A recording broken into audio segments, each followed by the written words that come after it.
to know this: privatizing power is crazy. And you only need to look at what's going on in Japan right now to understand why. On Wednesday, Japanese regulators gave the privately owned Tokyo Electric Power Company, TEPCO, the go-ahead to begin taking over 1,300 fuel rods out of a damaged reactor unit at the Fukushima Daiichi nuclear power plant.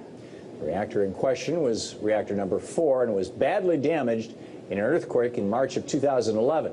It's actually sinking into the ground right now. By removing the radioactive fuel rods, TEPCO is beginning to decommission reactor 4, a process that could take decades. All of this is supposed to make everything safer at Fukushima, but many nuclear experts say that taking fuel rods out of the damaged reactor 4 could be even more dangerous than the leaks that have plagued that plant over the past few months. In a recent piece for Common Dreams, Hartmann warned that should the attempt fail, the rods could be exposed to air and catch fire, releasing horrific quantities of radiation into the atmosphere. The pool could come crashing to the ground, dumping the rods together in a pile that could fission and possibly explode. The resulting radioactive cloud would threaten the safety and health of all of us. If such a fire breaks out, radiation could continue to pump into our atmosphere for centuries. This kind of end-of-the-world scenario has the Japanese and some in the media seriously thinking about changing who's in charge of the Fukushima power plant. Privately owned TEPCO has made some boneheaded mistakes over the past 2 years. Just a few weeks ago, for example, plant workers overfilled a storage tank, sending toxic radioactive water into the surrounding area. There's a very real risk that TEPCO could screw up the fuel rod removal as well. This should be a wake-up call to everyone here in the United States. The whole idea of privatizing power plants is crazy, especially when you're talking about privatizing nuclear power plants. Let me explain. Energy is a natural monopoly, and it's therefore an essential part of the commons. Just like you can only have one water line coming into your house, you can only have one power line coming into your house. That's a natural monopoly. And when one private company controls a resource like water or power, that company can charge whatever it wants for people to use that resource. And that's a pretty dangerous power for any private company that's only answerable to its shareholders and not to we the people to have. Remember, society doesn't just need power plants because they create power. Society needs power plants because electricity actually improves people's lives. It allows businesses to run, schools to stay open, the government to function, hospitals. Modern life would be impossible without it. With this in mind, the whole idea behind privatization of essential natural monopolies like this looks ridiculous. The role of power plants as part of the commons is to serve the community. The role of a private company like TEPCO, for example, is to make money. There's a fundamental contradiction here. Private companies have a built-in incentive. It's called the profit motive, to charge as much as possible for providing a service that people need to survive. The profit motive also incentivizes private companies like TEPCO to cut corners and throw safety out the window, all in the name of making a buck. But that's only half the issue. When we decide to make energy a public good, as opposed to something a company can make a profit off of, that changes the type of decisions we make about powering society. When we start to think of energy as something we use to improve people's lives, rather than just electricity, then it becomes obvious that something as dangerous and threatening to public health as nuclear power is just stupid. If we really want to make sure the kind of disaster that's going on in Japan right now never happens here in the U.S., the best thing we can do is let local and state governments who are answerable to the local people, rather than far-off stockholders in New York City, take over energy production. For more on this, actually, for more on what's going on at Fukushima and the whole nuclear issue, I'm joined now by Paul Gunter, Director of Reactor Oversight Project at Beyond Nuclear. Hey, Paul. Hey, thank you, Thom. I don't want to drag you into a public-private discussion. That's the political arena and more my thing, but you're the expert on nuclear power. Radcast is reporting that we're seeing radiation levels spiking around the country. Just today, they say 100 is the point at which they issue an alert. You freak out, or not freak out, but you get really seriously concerned. Frederick, Wisconsin, 59 counts per minute, spiking at 74. 3 different cities in Arizona, Chino Valley, Prescott, Tucson, all averaging 60 counts per minute. East Coast has seen high levels today, 63 per minute in Charleston, North Carolina, 71 in Salisbury, Mass. And they issued a hot rain warning in Salisbury, saying that you know, the background count was 71, but if you went out into the rain, it was hitting 120. Is this the radiation from Fukushima starting to show up in the United States? Or? It's really hard to say. You know, we fully support the idea of independent radiological monitoring, put radiation monitors into citizens' hands, and we're seeing this done across the United States that's source-oriented on nuclear power plants like Seabrook or 3 Mile Island. But the RADCAST network, I think, is a very important development that can bring early warning to citizens here in the United States, potentially from the fallout from Fukushima. But, you know, I think that the problem is we don't know. It could have been some power plant in Nebraska. You've outlined a very big area. Yeah. If the Japanese... So let me just say it's certainly suspect. Yeah.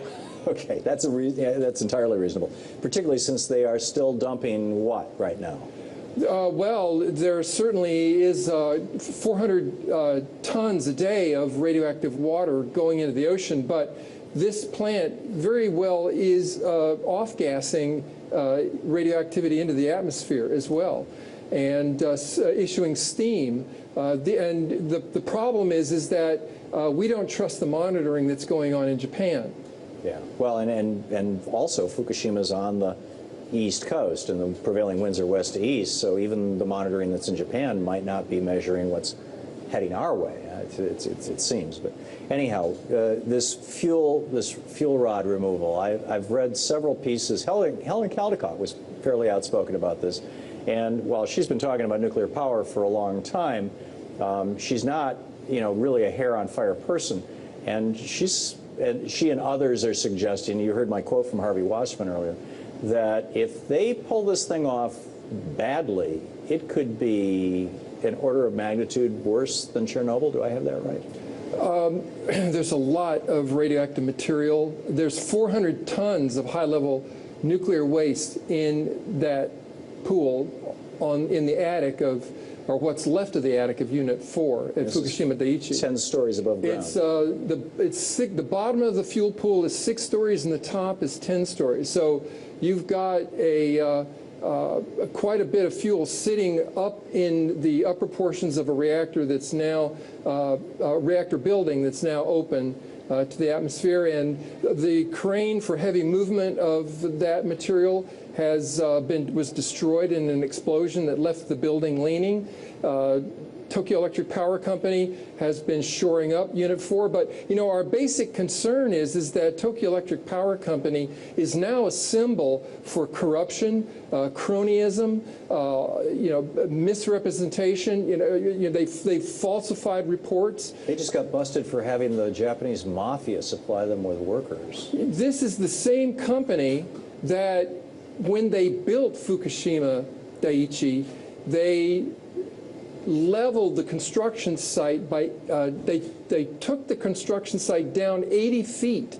They literally removed the natural tsunami barrier that was there at the site in order to provide easier access, quicker access for machinery to build the Fukushima plant, as well as to cut costs for pumping cooling water. So this whole Fukushima site was essentially leveling the natural tsunami wall. And they did it on bogus predictions that the highest tsunami that would be predicted there was for 10 feet. And, you know, on March 11th, we saw a tsunami that was 45 to 50 feet. But, you know, it was a construct that essentially set in motion a history of falsification, including safety reports. This is the same company that also got caught falsifying 200 different reports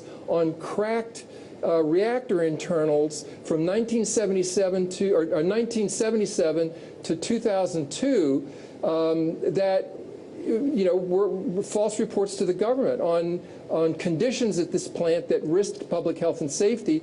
And it was all part of a cover-up that they didn't want to shut those plants down to, that would result in both a cut in production and added cost. So they they chose to deliberately falsify reports to the government in order to save money. Now they're the ones that are chiefly in charge of moving over 1,300 fuel rods, 400 tons of high-level nuclear waste in an unprecedented action that could cascade into a much larger catastrophe, you know, reignite this whole scene on a hemispheric scale.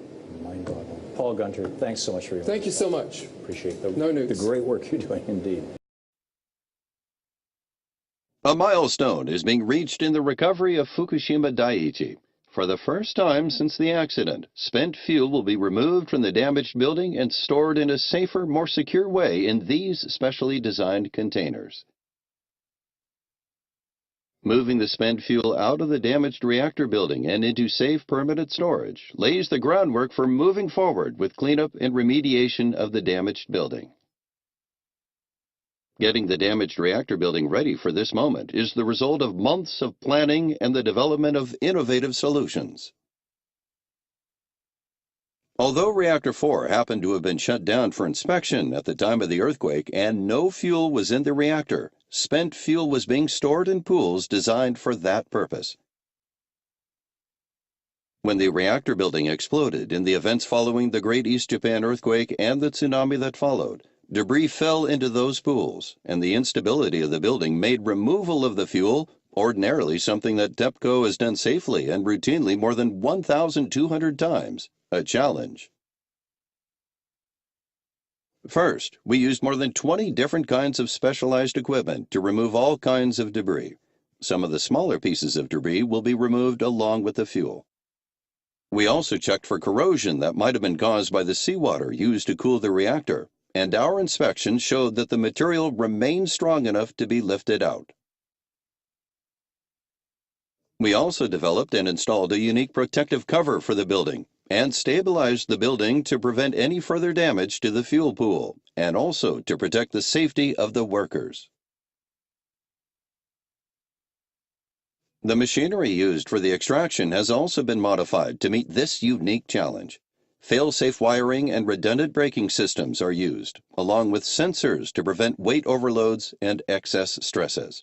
And all the removal equipment has been made strong enough to withstand even the unlikely event of another earthquake as strong as the March 2011 quake. With all these precautions in place, we can move forward with removing the fuel. To remove it, a crane positions a grappling assembly carefully over the fuel and slowly lifts it out of the pool.